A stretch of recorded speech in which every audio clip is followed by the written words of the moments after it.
Tengku Cik Dipasi. 3. Kisah Batu Siprok dan Weng Tebi. Helmi Abu Bakar El Langkawi. 17 Agustus 2017 pukul 9.40. Sosok Waliullah Syekh Abdus Samad. TGK Cik Dipasi. Saat kembali dari Mekah.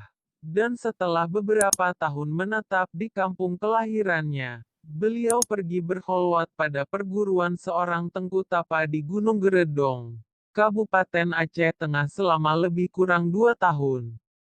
Setelah itu beliau kembali ke kampung dengan dibekali gurunya sebuah tongkat. Tongkat itu dapat digunakan untuk menggali tanah hanya dengan menggoreskannya pada tempat yang diinginkan. Beliau menjalani sisa hidupnya di kampung Waido dengan menurunkan pengetahuannya kepada murid-murid yang datang belajar padanya. Sampai sekarang masyarakat percaya bahwa Tengku Cik Dipasi mendapat karamah dari Allah, selagi beliau masih hidup maupun sekarang. Makamnya di Ielebewu, Kecamatan Kembang Tanjung kira-kira 10 km di kota Berenan, sering diziarahi orang.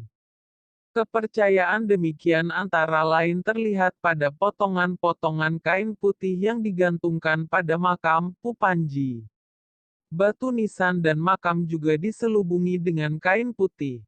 Bagi masyarakat Pidi, Tengku Cik Dipasi dipandang sebagai pemimpin pembangunan, pembebas rakyat dari ketidakberdayaan, dan pembimbing ke jalan kebenaran. Semasa hidup, beliau tidak bisa mentolerir sikap berpura-pura dari orang-orang yang dijumpainya. Prinsip hidupnya adalah amar makruf nahi munkar, membimbing umat kepada kebenaran dan mencegah mereka dari kemungkaran. Berulang kali masyarakat menyaksikan bahwa dusta itu menghancurkan diri sendiri. Seseorang yang bersalah, tetapi tidak mau mengakui kesalahannya, kemudian mengangkat sumpah seraya diletakkan Quran tulisan tangan beliau di atas kepala sambil berdiri di atas sebuah batu bopeng, bati siprok, badannya terkoyak-koyak.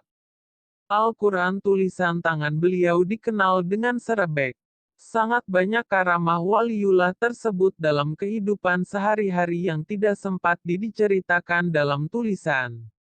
Salah seorang penulis Zarkashi Yusuf dalam karyanya menyebutkan beberapa karamah Tengku Cik Dipasi.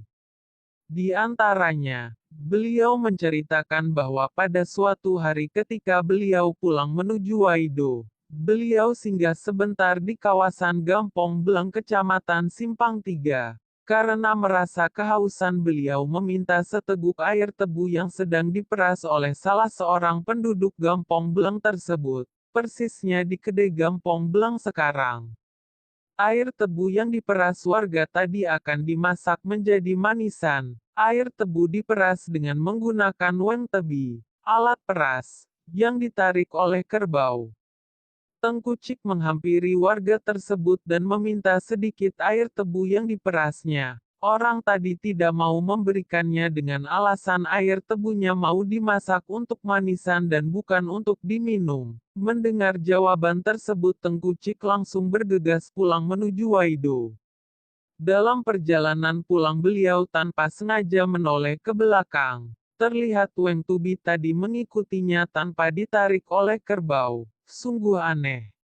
Melihat hal itu beliau berhenti dan berujar kepada Weng Tebi tersebut, "Alahai meu tuah, beklika setotlon, wahai meu tuah." Sapaan mulia yang digunakan untuk menyapa, jangan engkau ikuti saya lagi. Setelah mengucapkan kata-kata tersebut, Weng Tebi tadi berhenti dan Tengku Cik pun meneruskan perjalanannya pulang ke Waido. Weng Tebi sekarang bisa dijumpai di kawasan antara Gampong Belang dengan Waido.